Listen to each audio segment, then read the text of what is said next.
Perfecto, bueno, muchísimas gracias. Alejandro fue postdoc en Valencia y bueno, somos súper amigos. Y esta semana pues tengo la suerte de poder conocer a gente en varios centros aquí en la UNAM y para mí es una oportunidad hablar de diferentes temas en diferentes sitios. Am, yo vengo de matemáticas, hice el doctorado en astrofísica computacional y mi perfil suele ser pues aquella persona que está cerca de la matemática aplicada, pero que entiende cuáles son los problemas físicos, que habla con la gente que tiene que hacer las simulaciones y que un poco hace de puente entre las dos áreas, ¿no? Este trabajo surge de una colaboración en donde hay dos partes claras, una parte de métodos completamente bien balanceados, que son gente de matemática aplicada en Málaga, y otra parte, pues más relativista, en simetría esférica, de espacio-tiempo con agujeros negros. Entonces, bueno, em, la parte de método bien balanceado, el grupo está liderado por Carlos Parés de la Universidad de Málaga, que me dio clases allá por el 2000 y poco, cuando empecé matemáticas en Málaga. Y el otro colaborador es Ernesto Pimentel García, también de Málaga, que es un chico súper joven que ha terminado el doctorado hace muy poquito. Y luego, por la parte más de relatividad, la colaboración además es con Samuel Santos, que fue predoc bajo mi supervisión hará un año y pico y ya es profesor ayudante doctor en el departamento de matemáticas. Tenemos un problema muy diferente, o sea, en física hay mucha gente pero muy pocas plazas, en matemática hay muchas plazas y no hay gente, y la gente se estabiliza incluso después de un año después de la tesis. Pero bueno, Samuel es muy joven, pero está también ahí dando muchas clases, investigando. Y un poco su tesis doctoral pues iba en este tema que os acabo de decir, ¿no? Un poco a mitad de camino entre matemática aplicada y astrofísica computacional, entendiendo un poco pues las herramientas matemáticas, pero con un punto de vista de qué está haciendo la gente y cómo podemos ayudarle, ¿no? Y cuáles son los problemas. Entonces, el trabajo está enviado a Journal of Scientific Computing desde octubre, no tenemos noticias, se ve que en matemáticas la cosa va despacio, entonces lo que os voy a presentar, no tengo aquí el enlace, pero si alguien tuviera interés le puedo enviar el PDF sin ningún problema, incluso el PDF del borrador del artículo que enviamos. Em, bueno, ¿por qué gustan PLB Coordinates? Pues porque en trabajos previos se había estudiado por parte de Carlos y de Ernesto en colaboración con Philippe Le Floch de París cómo se modelizaba el movimiento de un fluido perfecto que caía de manera radial en un agujero negro sin rotación de Schwarz. Pero en ese caso, en su caso, estaban utilizando coordenadas de Schwarzschild que plantean, además de problemas de singularidad coordenadas en el horizonte aparente, pues no solamente desde ese punto de vista, porque podían decir, bueno, pues cojo un poquito más fuera del horizonte de eventos y de ahí en adelante me creo lo que hago, sino que el problema de entender las condiciones de contorno interiores que yo le pongo, pues requiere entender qué es lo que está haciendo tu foliación del espacio-tiempo. Entonces, en este caso, lo que dijimos es, bueno, vamos a utilizar las ecuaciones de Euler relativistas para, igual que antes, para el caso de un fluido perfecto, pero vamos a utilizar unas coordenadas penetrantes. Podéis utilizar aquí las de Boole-Sampey-Levé, también hay otras. Simplemente es como una prueba de concepto de cosas que se pueden hacer desde un punto de vista numérico preciso. Además, estamos considerando la aproximación Cowley en el sentido de que yo no voy a tocar la métrica del espacio-tiempo subyacente. Obviamente, esto es un caso simplificado para entender qué problemas numéricos pueden aparecer. Estoy hablando de simetría esférica, aproximación Cowley, pero utilizar la combinación de coordenadas penetrantes y de ecuaciones de Euler relativistas para mostraros algunos problemas sutiles que pueden aparecer y alguna solución matemática que podéis aplicar para resolver el problema. Vale, entonces, como digo, eh, utilizar ecuaciones de Euler y de Harris-Coulin, utilizar una ecuación de estado de fluido perfecto o este tipo de coordenadas, simplemente una prueba de concepto que si vuestra simulación requiere de otro tipo de modificación, pues habrá que adaptarla, pero tenemos una filosofía detrás. Vale, entonces, ¿qué significan métodos completamente bien balanceados? Pues eso significa que vuestro método numérico tiene que recuperar de manera numérica las soluciones estacionarias del problema, con mucha precisión. Y además estamos hablando, en este caso, de leyes balanceadas. Esos son leyes, bueno, son sistemas hiperbólicos donde la fuente no es necesariamente cero. Todas las ecuaciones de fluidos básicamente son leyes de conservación, que a veces con fuente cero o leyes de conservación, leyes balanceadas si la fuente no es cero. ¿Vale? Ahora pondré algún ejemplo.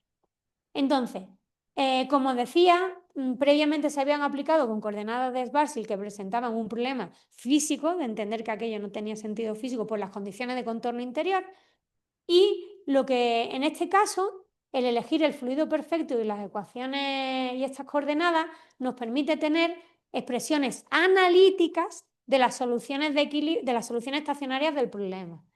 Si no tenemos a lo mejor esta combinación y tenemos un escenario astrofísico un poco más complejo y disponemos de soluciones numéricas estacionarias, tampoco sería un problema porque también se puede aplicar este método, ¿de acuerdo? Pero en este caso contamos con soluciones analíticas estacionarias que podemos utilizar. Y no voy a entrar en demasiados detalles porque no os quiero aburrir con la parte matemática, pero la idea de estos métodos es que yo modifico mis operadores de reconstrucción, es decir, no voy a modificar mi integrador temporal. Lo que hago es que modifico mi reconstrucción espacial para mantener, o sea, para recuperar numéricamente las soluciones estacionarias del sistema. ¿De acuerdo? Voy a dar algunos detalles de por dónde se utiliza eso, pero no voy a dar demasiados detalles para no entrar en la parte técnica matemática. Entonces, en la parte de reconstrucción de flujos y reconstrucción de fuentes, si hubiera, pues se tiene que modificar ligeramente los operadores habituales de reconstrucción espacial y podéis tener métodos bien balanceados desde este punto de vista. Bueno, esta es la motivación. Vale, algunas ecuaciones. Y aquí no voy a extenderme mucho porque todo esto lo sabéis, pero sobre todo es por la notación que vamos a utilizar. Entonces consideramos la divergencia del tensor momento-energía para un fluido perfecto y las variables que yo voy a utilizar son mu es la energy density, P es la presión, V es la velocidad, 4 velocidades eulerianas y esta G es la métrica del espacio-tiempo que hemos dicho que se mantiene constante. Entonces, esto tendría que acoplarse con la evolución de la métrica del espacio-tiempo, pero aquí vamos a utilizar una aproximación de Coulomb. Esto sé que se escribe de otra manera, hay veces que esa mu la ponemos como P por 1 más ρ, donde entonces se evoluciona ρ, pero bueno, son variables equivalentes, ¿vale? Entonces, como decía, utilizar las coordenadas de Schwarzschild cuando estoy haciendo algún cálculo teórico fuera del horizonte, pues puede ser súper útil, pero cuando hago numérico y sobre todo cuando estoy interesada en ver fluido que cae en el agujero negro, pues estas coordenadas no son válidas. Primero, porque solo son válidas para la zona fuera del horizonte aparente y porque además tenemos una singularidad coordenada. Esa singularidad coordenada se puede evitar utilizando una transformación temporal de coordenadas.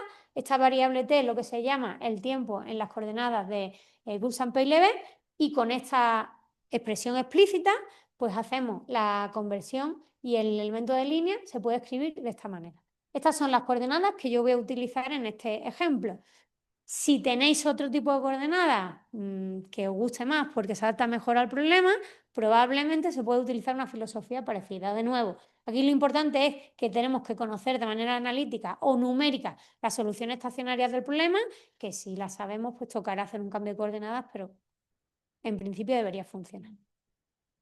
Vale, luego con notación voy a utilizar como x0 a la coordenada temporal, como x1 la coordenada radial, y luego aparece una serie de expresiones de mayúsculas y de minúsculas, que son simplemente porque aparecen un montón de veces en todos los cálculos, y entonces pues le damos un nombre para no tener que escribirla. Básicamente esa B me va a decir la relación entre el horizonte aparente y el radio coordenado que estoy utilizando. Esta D un poco la diferencia, y esta cantidad de aquí incluye esta U, que tiene que ver con una velocidad dimensional. Utilizamos como V0 y V1 estas derivadas, donde tau representa el tiempo propio, y en particular esta V representa la velocidad medida por un observador estático situado en el infinito espacial.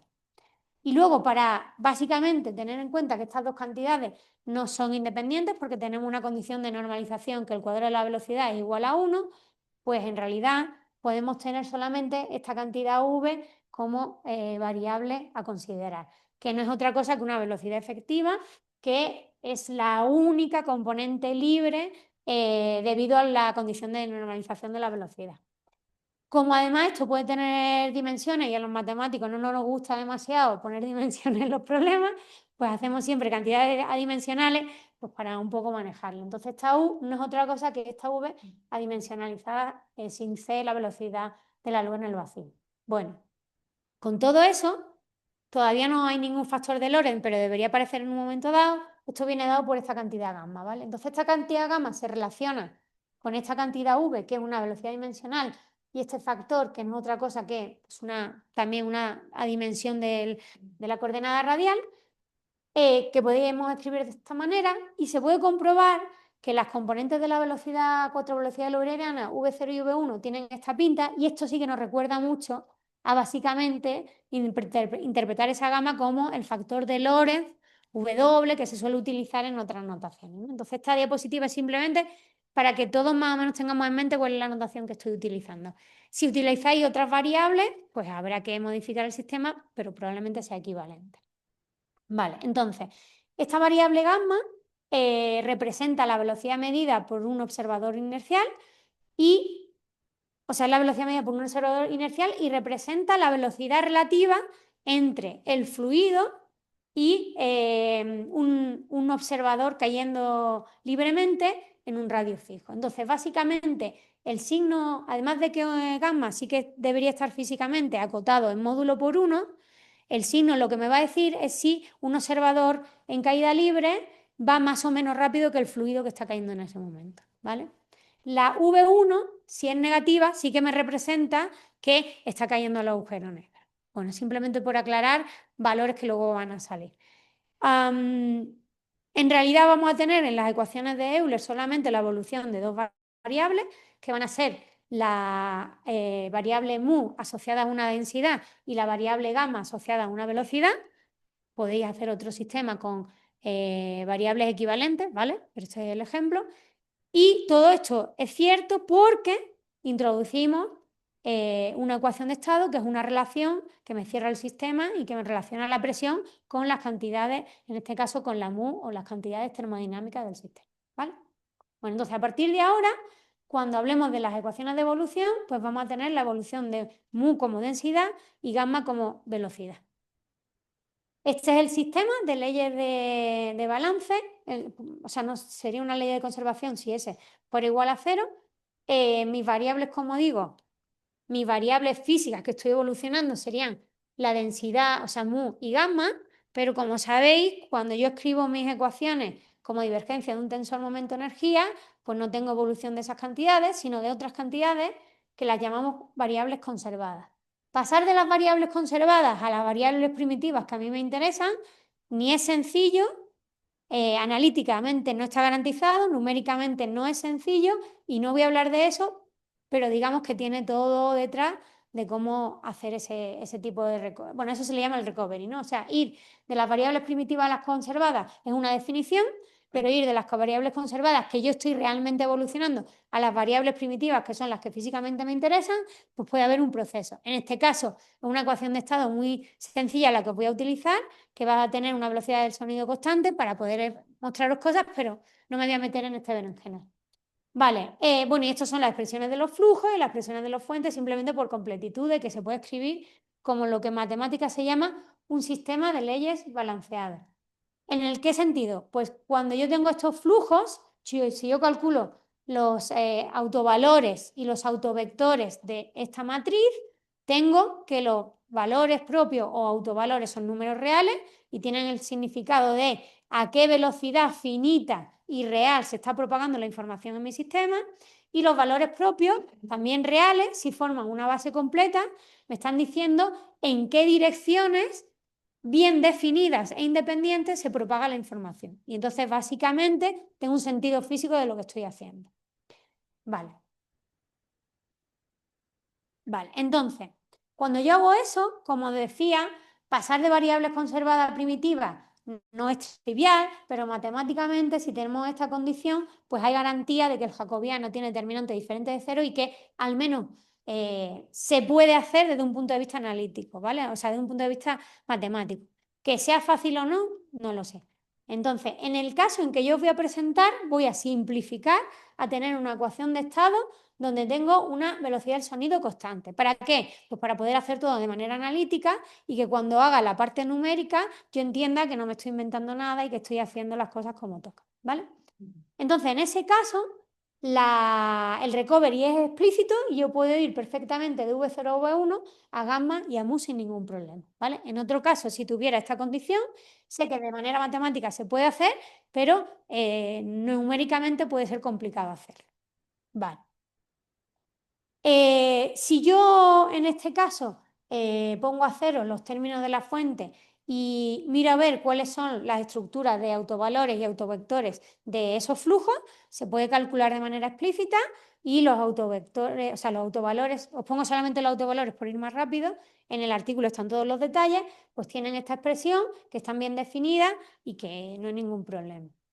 Según el signo que tengan estas dos cantidades, yo puedo hablar de que el estado que representa mi colección de mu y de gamma, pues representa un estado sónico, subsónico o supersónico. Y tiene que ver con que esta combinación de aquí pues sea cero o tenga un signo u otro.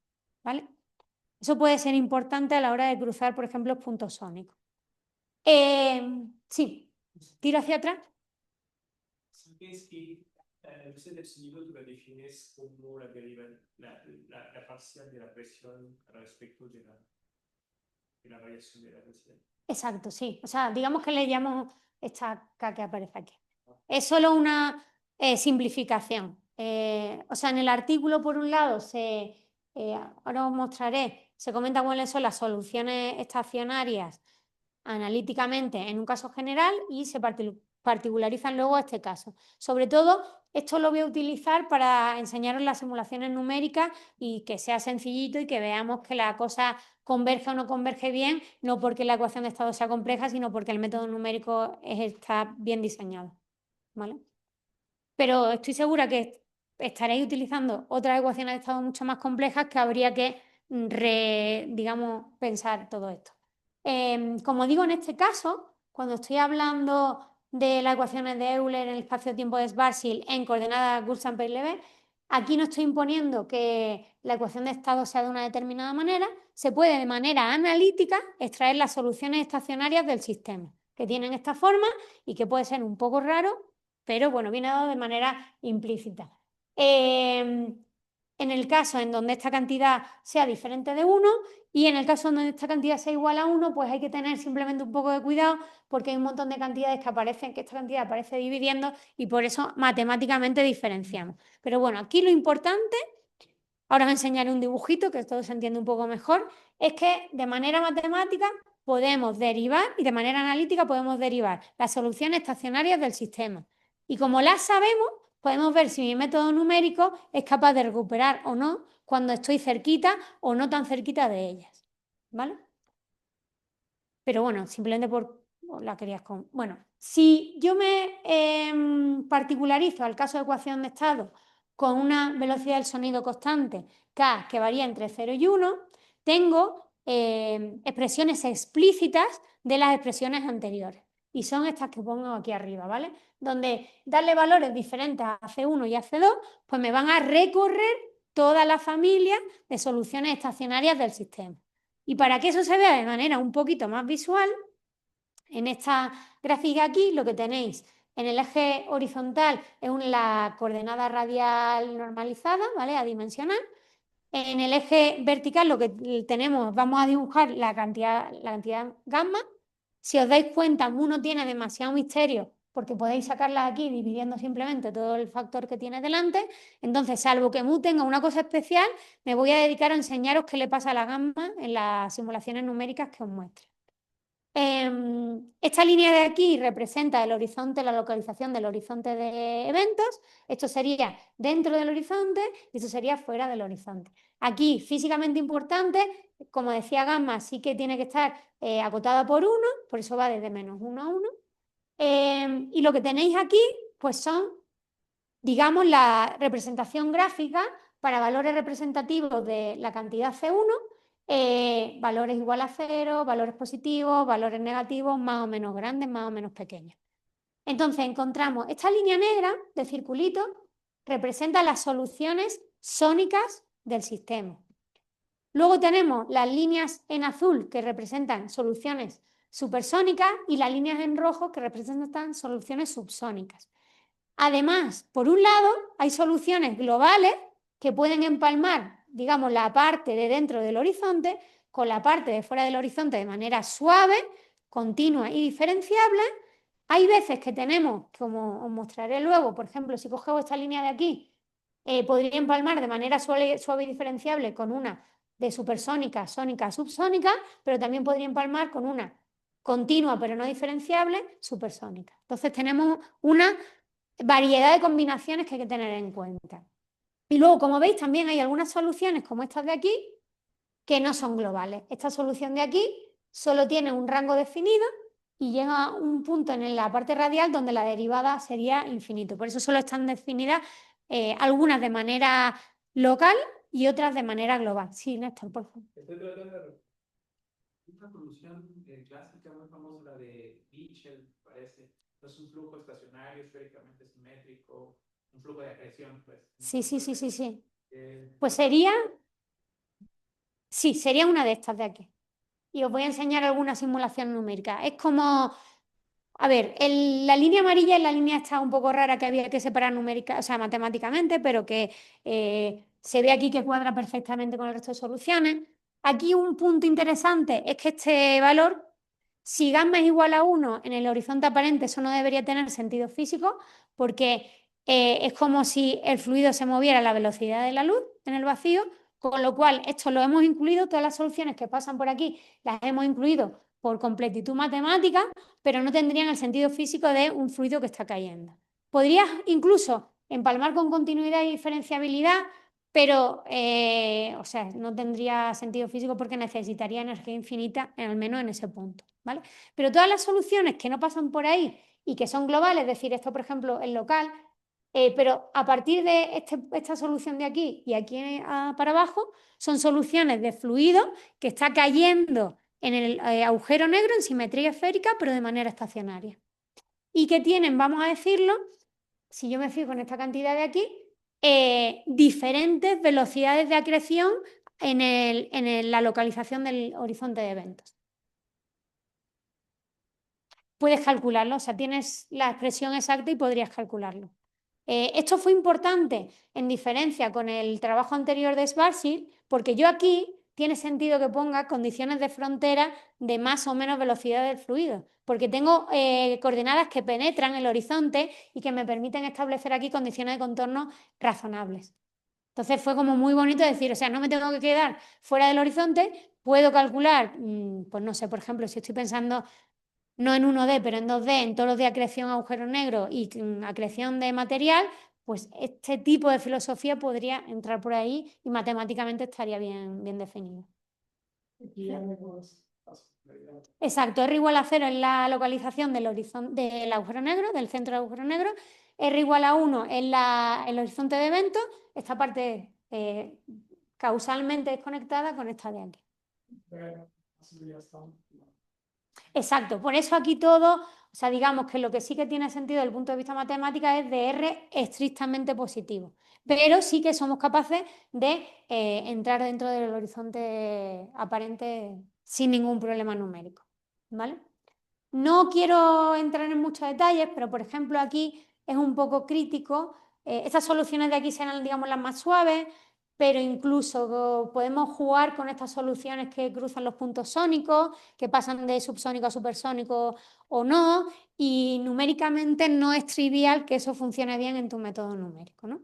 Pero bueno, digamos que esta es la manera completa. Las que tocan allí igual a 1 en R igual a 1, gamma igual a 1, físicamente no vamos a poder alcanzarlas, pero por tener una representación global desde un punto de vista matemático. Sí, por supuesto. Sí, justamente esta diapositiva que estabas presentando. Bueno, quería preguntarte como de dónde salen estas constantes C1 y C2, porque parecen estar como relacionadas con con la conjugación de alguna cantidad física, porque, por ejemplo, justamente retomando lo que mencionaba Néstor de la acreción de Mitchell, justamente en esta acreción pues salen unas constantes que salen justamente de la conservación de masa y de tensor de energía-momento, que también se usan en la solución numérica. Pues no sé la relación directa, pero seguro que hay relación. Es decir, estas constantes son las constantes de integración, perdón, cuando se resuelven las soluciones estacionarias. Es decir, cuando yo me voy a mi ecuación y pongo parcial de t igual a 0, tengo que resolver que los flujos y las fuentes tienen que estar balanceadas, pues aparecen, como hay dos ecuaciones independientes, aparecen dos constantes de integración que en este caso las puedo escribir así, pero que seguro que si calculas, por ejemplo, la masa ADM del sistema, pues vendrá dada en función de tu C1 o C2, pero no me digas de qué manera explícita porque eso sí que no lo sé. He puesto estas dos constantes porque son las constantes que directamente aparecen resolviendo las soluciones estacionarias, ¿vale? O sea, directamente aquí, al tener una ecuación de estado bastante sencilla, puedes integrar analíticamente las ecuaciones. Y aparecen estas constantes que seguro que están relacionadas con masa global y otras cantidades conservadas, ¿vale? No lo hemos calculado, pero se puede calcular. O sea, si coges el espacio-tiempo asintótico, seguro que haces alguna estimación y aparece.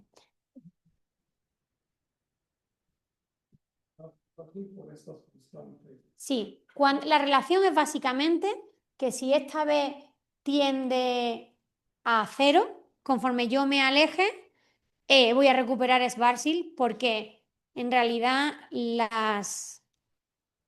perdonadme que haga aquí. Esta transformación, cuando R es muy grande, básicamente la transformación no está haciendo nada. Entonces, para valores del radio muy grandes, si cogéis, perdón, si consideráis, ya empezamos.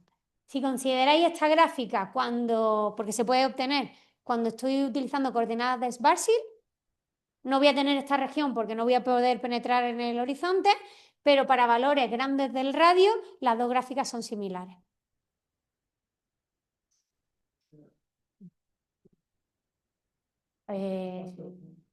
Sí, sí. Exacto, exacto. Bueno, con la corrección de que al espacio-tiempo no le estoy diciendo lo que hace el fluido, en ese sentido. O sea, estará en realidad en función de esta C1 y C2, pero serán básicamente ese valor, ¿vale? Pero no me he metido ahí, ¿vale?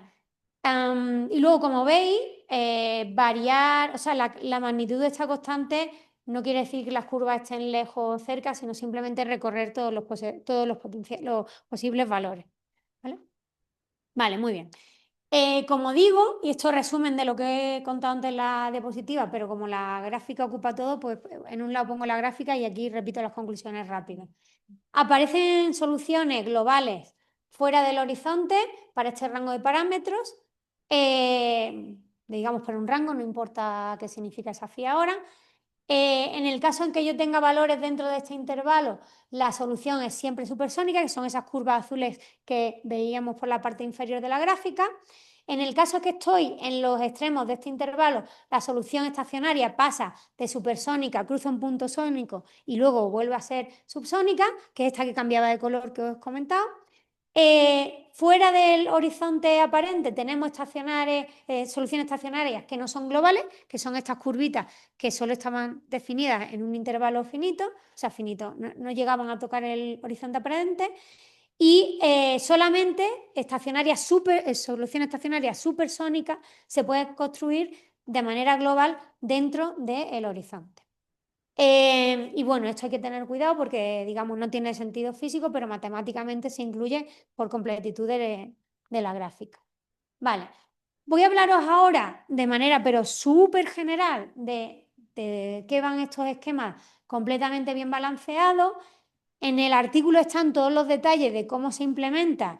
No ocultamos nada, o sea, desde el flujo conservado hasta el operador HLL reconstrucción, o sea, todos los detalles están en el artículo, ¿vale?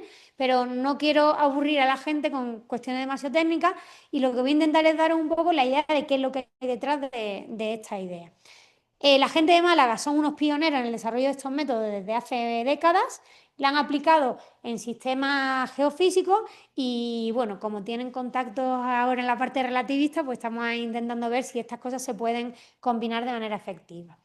En lo que voy a presentaros estamos utilizando grid equiespaciado de manera radial, los típicos métodos del volúmenes finitos semidiscretos, en donde hacemos una aproximación de las cantidades en celdas y qué es lo que se evoluciona. O sea, lo que evoluciona no es el valor de la variable en un punto, sino el valor de la integral de la variable en una celda, ¿no? Que es el esquema clásico, o sea, la idea clásica, cuando uno tiene unos flujos que tiene que conservar de manera adecuada.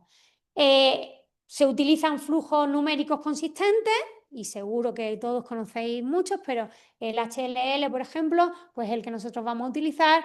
Cualquier flujo habitual sería suficiente y la mayoría de los flujos estándar pues van a poderse aplicar este tipo de métodos.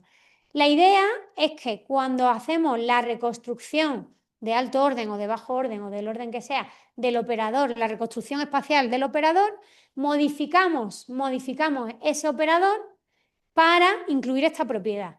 Y lo que hacemos es utilizar, como digo, las medias en celda, ¿vale? No estoy hablando de valores puntuales, sino de medias en celda, que es lo que hay detrás de flujos conservados.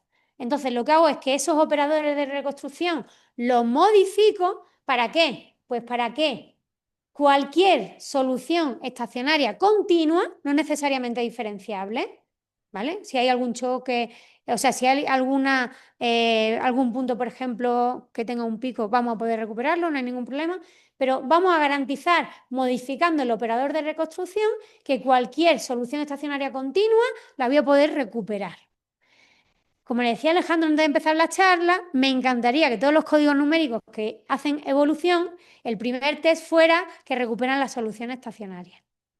No sé si todo el mundo lo hace, pero recomendación que se haga, porque pueden haber sorpresas. Entonces, como digo, esta propiedad se satisface a nivel del operador de reconstrucción y lo que yo hago es pues, tener en cuenta cuánto valen las medias en celda de la solución estacionaria y utilizo esa información para modificar mi operador de reconstrucción. No quiero dar demasiados detalles porque podéis ir al artículo. En el artículo está de primer y segundo orden y se podrían hacer más órdenes, pero esta es la idea. La mayoría de los operadores estándar de reconstrucción se le puede aplicar esta idea para convertirlo en algo que esté bien balanceado. ¿De acuerdo? Vale, ya llegamos a la parte interesante.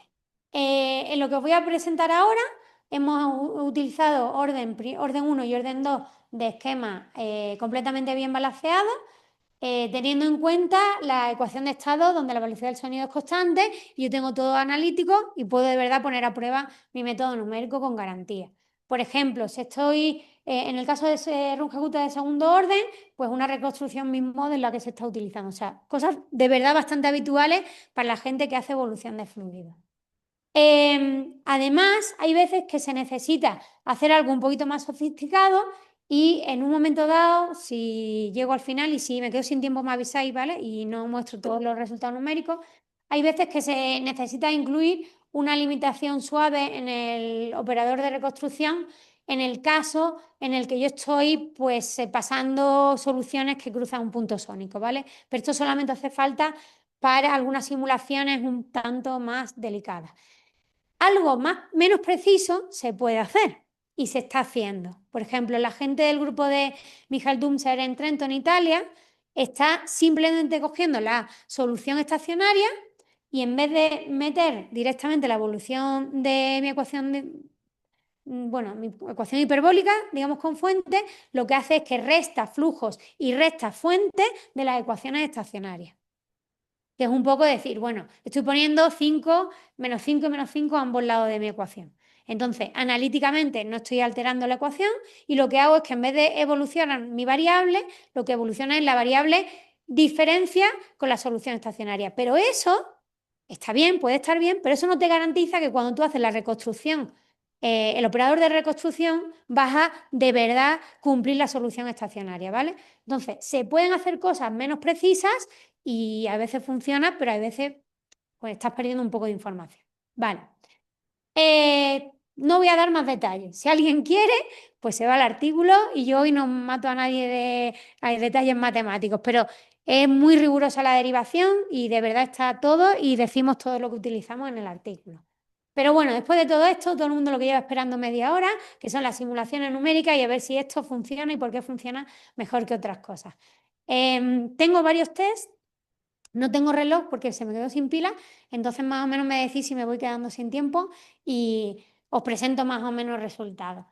Bueno, el setup, pues si alguien quiere reproducirlo, estoy poniendo k igual a 0.3, este es el dominio radial, número de celdas, tamaño de celda y CFL, que es básicamente, CFL tiene que estar entre 0 y 1, 1 está bien, pero puede tener un poco de peligro, así que lo ponemos un poquito más bajo para que aquello vaya bien. Y esto de CFL tiene que ver con que mi dominio numérico tiene toda la información que físicamente necesitaría para ver cómo se propaga la información, ¿vale? Entonces, a través, teniendo en cuenta los valores que tienen los valores propios, las velocidades de propagación, pues este numerito lo que me está diciendo es, coge suficiente espacio numérico para que toda la que se tenga que propagar y me llega aquí, lo tenga en cuenta en cada momento, ¿vale? Bueno, esto va a significar primer orden, segundo orden. No utilizo bien, o sea, balanceo, no utilizo balanceo, utilizo balanceo, utilizo balanceo. Como os decía, en el caso de segundo orden, bueno, voy a utilizar HLL como el reconstructor, el operador de reconstrucción, y en el caso de bien balanceado, pues hay veces que utilizo un limitador en algún caso concreto que lo comentaré. Condiciones de contorno. Pues a ver, como decía, como estamos utilizando unas coordenadas que penetran en el horizonte y sabemos que dentro del horizonte el material siempre cae hacia el agujero negro, yo en el contorno de la izquierda no tengo derecho, y esto es muy importante, que hay gente que lo hace mal, no tengo derecho a poner condiciones de contorno, porque la materia ya me está diciendo cómo está saliendo ahí. Y si alguien pone condiciones de contorno, está poniendo cosas mal. ¿Vale? Entonces, tener un contorno, cuando digo poner condiciones de contorno, significa que la velocidad de caída del fluido me va a decir lo que tiene que pasar ahí. Yo no tengo derecho a poner una condición de contorno adicional.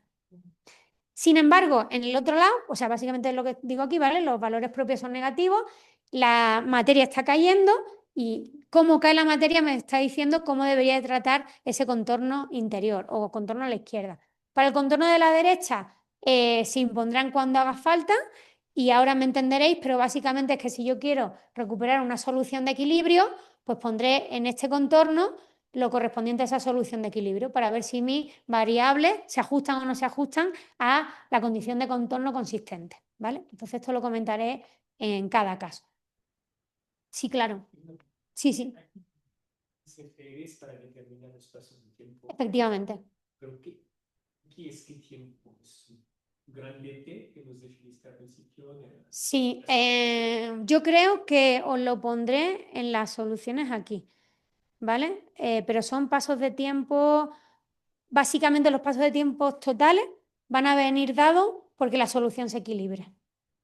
Entonces, si algo se propaga a una velocidad, pues me voy a esperar a que se propague y ver lo que queda y ver que aquello se queda en equilibrio. ¿vale? Pero no tengo los números de memoria, no me los sé. Pero sí, efectivamente esto tiene que ver con el delta t y el tiempo total va a ser aquel que me permita entender si estoy yendo a lo que toca o no en el equilibrio, ¿vale? Pero en el artículo te puedo decir exactamente los números. Sí. Vale, entonces el primer test es coger un C1 negativo, que eran esas soluciones globales supersónicas que tenían todo el sentido físico de esa fuente de material que cae en equilibrio. Estoy dando unos valores particulares y concretos de C1 y C2. Eso me infiere que estoy seleccionando una solución estacionaria particular. Si cojo esa solución estacionaria particular y me voy al extremo de mi dominio numérico, eso da unos valores para las variables muy gamma y lo que hago es seleccionar como condición de frontera exterior esos valores. Es decir, que yo debería en el sistema recuperar, si hay algo estacionario, debería ser la estacionaria que tiene esos valores en la frontera, porque es la única que tiene esos valores en la frontera. Vale, entonces, solo voy a mostraros en la mayoría de los casos la evolución de la variable gamma, porque como digo, la variable mu es despejarla y ya está, ¿vale? Salvo que haya una cosa un poco rara. Entonces, estas son las condiciones en tiempo inicial. La curva negra es la solución estacionaria, azul y amarilla son no balanceadas, primer y segundo orden, roja y verde, balanceadas, primer y segundo orden. Obviamente empiezo por todos los datos iniciales de la estacionaria y si mi método es razonable, si yo le pongo algo estacionario, con la condición de contorno consistente, pues aquello se debería de mantener y punto. ¿Es lo que pasa? No. ¿Vale? Si consideramos métodos no balanceados, que son estas curvas de aquí arriba, a pesar de que la condición de contorno solo hay una ecuación estacionaria consistente con esta ecuación, con esta condición de contorno, ojo, primer y segundo orden van a lo mismo. Así que si yo no tuviera información de qué pasa con la solución estacionaria, alguien que mirara simplemente las simulaciones, creo que lo llamáis autoconvergencia, pues tendríais autoconvergencia. Si yo paso de primera a segundo orden, tengo las curvas una encima de la otra. Ah, pues ya tengo la solución estacionaria de mi sistema. Pues no, ¿vale? La solución estacionaria. Debería, ¿vale? Pero yo sé que voy a tener errores numéricos porque estoy haciendo aproximaciones, pues por ejemplo, cuando hago la integración en celda de la fuente, pues si es analítica bien, pero si es numérica, pues una regla de cuadratura. El reconstructor, o sea, el operador de reconstrucción está utilizando un HLL, no es un Godunov exacto, entonces ahí también tienes algo de disipación. Es decir, tienes errores numéricos razonables. No estoy poniendo en el no balanceado algo súper raro. Tiene algo, pero lo que yo veo es que no soy capaz de recuperar la solución estacionaria consistente con mis datos, con mis condiciones de frontera, cuando empiezo por esa solución. ¿Vale? Sin embargo, sí. Te la enseño luego y te enseño lo que pasa. Obviamente, buenas noticias en mi caso. No tan buenas noticias en general, pero sí, eso también lo probamos luego. Pero digamos, esto es como lo que yo creo que todo el mundo debería hacer como paso uno. Ponme la estacionaria con condiciones de contorno consistentes, recupero la estacionaria. Cuidado, convergencia no significa recupero la estacionaria bien.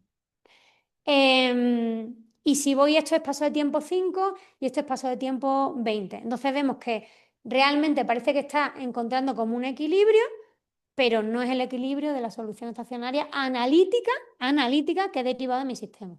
¿Por qué cojo esta ecuación de estado tan sencilla? Pues porque tengo algo analítico que puedo comprobar que de verdad no me estoy equivocando o estoy yendo a lo que toca.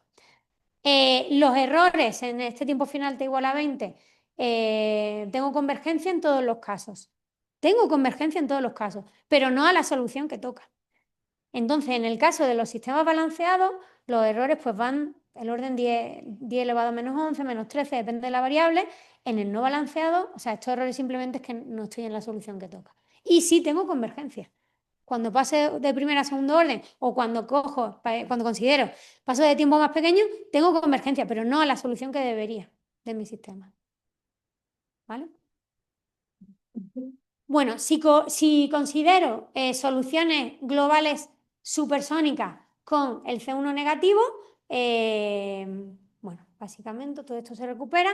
Aquí estoy poniendo las dos variables porque son estas soluciones que tocaban el gamma igual a 1, que he dicho, bueno, no es físicamente, no tiene sentido porque necesitaríamos energía infinita para acelerar la partícula ahí, pero matemáticamente puedo jugar porque tengo las soluciones analíticas y ver qué pasa. Entonces, aunque la variable mu se dispara, mi método balanceado es capaz de reproducir la solución estacionaria conforme avanza tiempo, o sea, básicamente se mantiene ahí todo el rato. Y además la variable gamma, que es la que os he mostrado, es la que digo yo que pasaba por aquí, por el 1 por donde no debía. Y de nuevo, los métodos balanceados se quedan ahí todo el rato. Los métodos no balanceados empiezan a hacer una cosa rara aquí y terminan ni siquiera haciendo lo que deben. ¿Vale? Y entre ellos tengo convergencia. Entre ellos tengo convergencia, algo suave, que no tiene nada que ver con la solución estacionaria del sistema. Vale.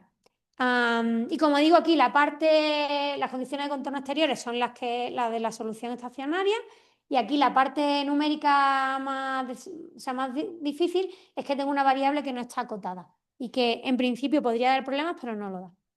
Vale, si yo hago una pequeña perturbación, vamos a empezar a hacer algo diferente. Voy a ir una pequeña perturbación, una perturbación grande y algo que no tenga que ver con una solución estacionaria, pero siempre con las condiciones de contorno exterior consistentes para saber lo que tengo que recuperar.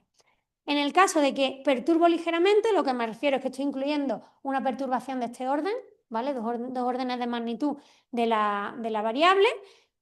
Con respecto a la solución estacionaria, que vuelva a tener la condición de contorno exterior, es la consistente con esa solución estacionaria. Y lo que veo es básicamente que con los métodos bien balanceados tengo errores que son muy pequeños. Los métodos bien balanceados tengo convergencia y además convergencia primer orden con el método de primer orden, convergencia segundo orden con el método de segundo orden y los errores bien controlados. Entonces, no solo recupero la estacionaria, sino que si hay un pequeño error, vuelvo a recuperar la estacionaria con convergencia en el orden que me toca.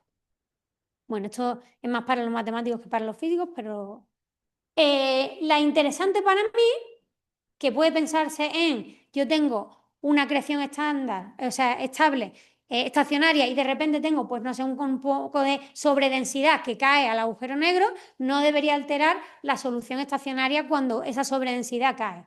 Eso es básicamente lo que hacemos en este test. Ponemos una perturbación de la solución supersónica global estacionaria con ahora algo que es de un orden de magnitud, es decir, ya puede ser una sobredensidad, pero se va a ver. Es este pico inicial que tenéis aquí, ¿vale? Eso genera unas ondas iniciales que se perturban. Como estoy en el régimen supersónico, los dos valores propios son negativos, y eso significa que las dos perturbaciones que se generan deben de viajar cayendo hacia dentro del agujero negro.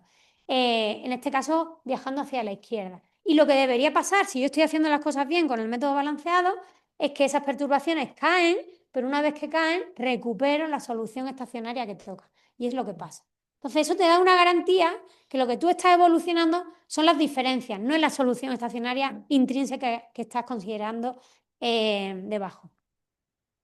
Y luego, ¿qué pasa si cojo una condición inicial que no está ni de lejos cerca de la solución estacionaria, pero que tiene las condiciones de contorno consistentes con lo que yo debería esperar? Bueno, estos son los valores que corresponden a estas cantidades, y aquí lo que sucede es que, bueno, aquí estoy considerando además no solamente un valor del interior del intervalo, sino que estoy cogiendo un valor del extremo del intervalo en donde la solución estacionaria, como veis, ni siquiera es diferenciable, es continua pero no es diferenciable. Pongo unos datos iniciales, los que sean, la línea negra es la solución estacionaria a la que debería de llegar, azul y amarillo no balanceado, rojo-verde balanceado, y lo que sucede es que más o menos al principio hay diferencias, pero no demasiadas, aunque ya hay bastantes diferencias. Las no balanceados, primer y segundo orden, tienen sentido entre ellas, pero no tienen sentido con lo que debería pasar, no tanto por la evolución intermedia, sino porque lo que yo recupero es que los balanceados solapan al cabo de 100 unidades de tiempo, básicamente me espero a que aquello estabilice, recupera, solapa la solución estacionaria. Los métodos no balanceados convergen a una solución estacionaria, convergen entre sí, pero no es la solución analítica que sé que tiene que recuperar.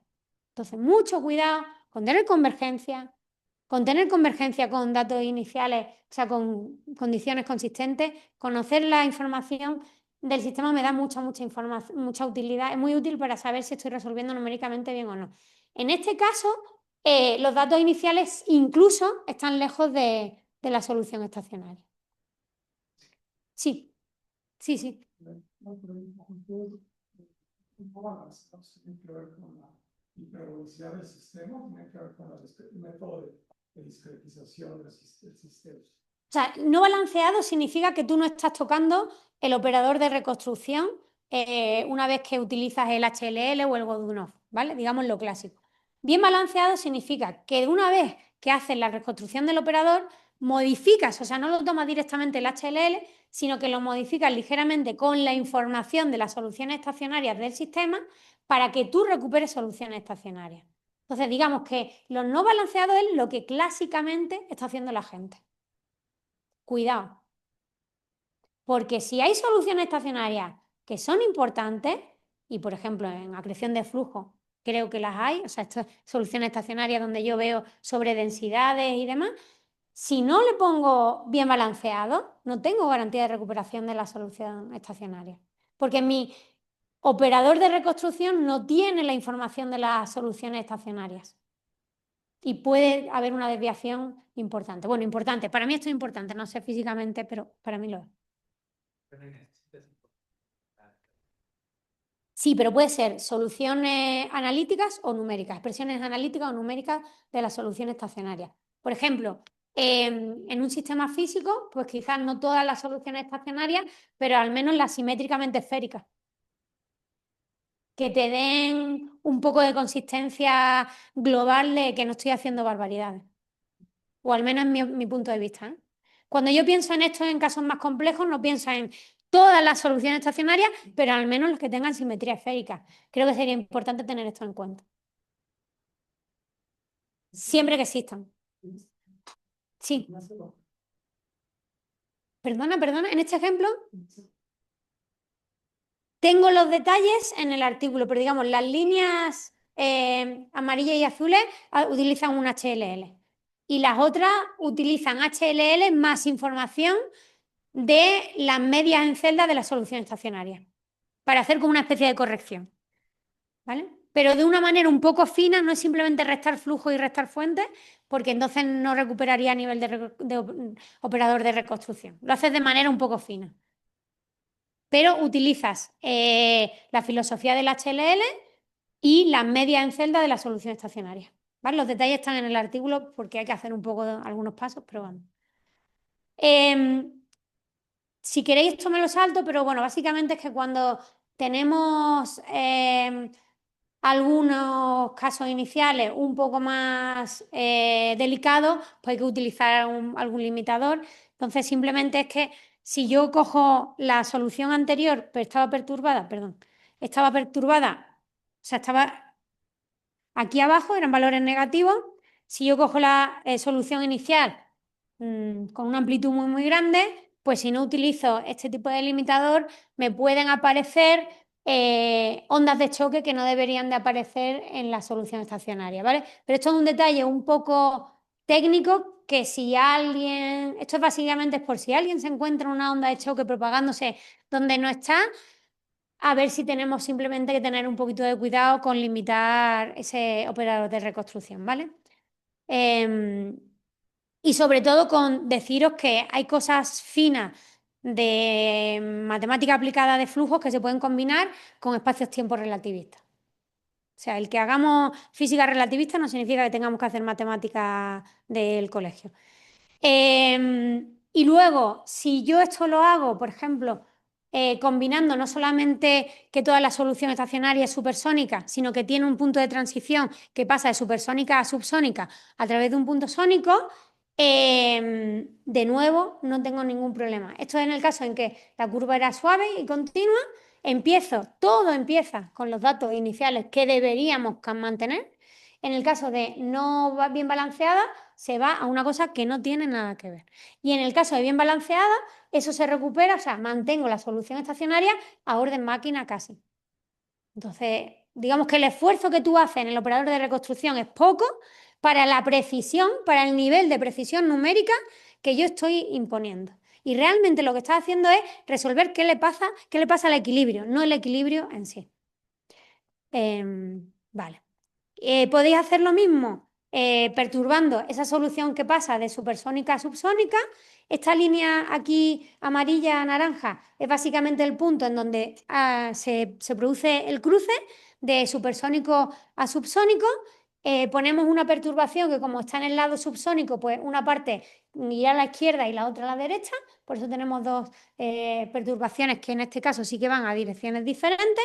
Cuando cruza en la parte sónica puede haber 1 o 2 puntos de las mallas que tengan algún error numérico, pero salvo eso, 1 o 2 puntos, cuando las dos perturbaciones han cruzado el dominio numérico, recupero con precisión la solución estacionaria de la que debería partir, ¿no? Bueno, más o menos, espero que no esté yendo ni muy lento ni muy rápido. ¿De tiempo voy bien? ¿Conclusiones? Vale, genial. Entonces, ¿qué quiero mostraros hoy? Pues que se puede hacer una simulación, en este caso de un fluido perfecto, simplemente porque dispongo de soluciones analíticas que puedo comparar mejor y que puedo poner a prueba mi método numérico con garantía, pero si son, en vez de analíticas numéricas, se puede hacer lo mismo. Estoy teniendo en cuenta un espacio-tiempo de agujero negro sin rotación Schwarzschild fijo, ¿vale? Aquí habría que acoplar con la evolución que toque, pero bueno, una cosa detrás de otra. Y lo que hago es resolver las ecuaciones de Euler relativistas en coordenadas básicamente de horizonte penetrante. Puedo imponer diferentes velocidades de acreción del material en el horizonte, porque estoy utilizando las coordenadas adecuadas para ello. Se puede hacer una evolución incluyendo estos métodos bien balanceados que me preservan todas las soluciones estacionarias, al menos de una familia que considere, y se ha visto en varios test numéricos, algunos que no veo de normal en muchos artículos de numéricos, que creo que son importantes hacer. Y esto no es solamente algo académico. Cuando yo hablo con la gente de Málaga y pienso en este escenario, obviamente estoy pensando en un primer artículo en simetría esférica, en cosas que controlo, pero lo que yo tengo en mente es, bueno, la gente que está computando, que está calculándose los modos de oscilación de configuración en equilibrio de objetos compactos, están resolviendo las perturbaciones. Deberían de resolver las perturbaciones, no el equilibrio en sí. Y probablemente con mucho menos esfuerzo computacional tengan mucha más precisión numérica.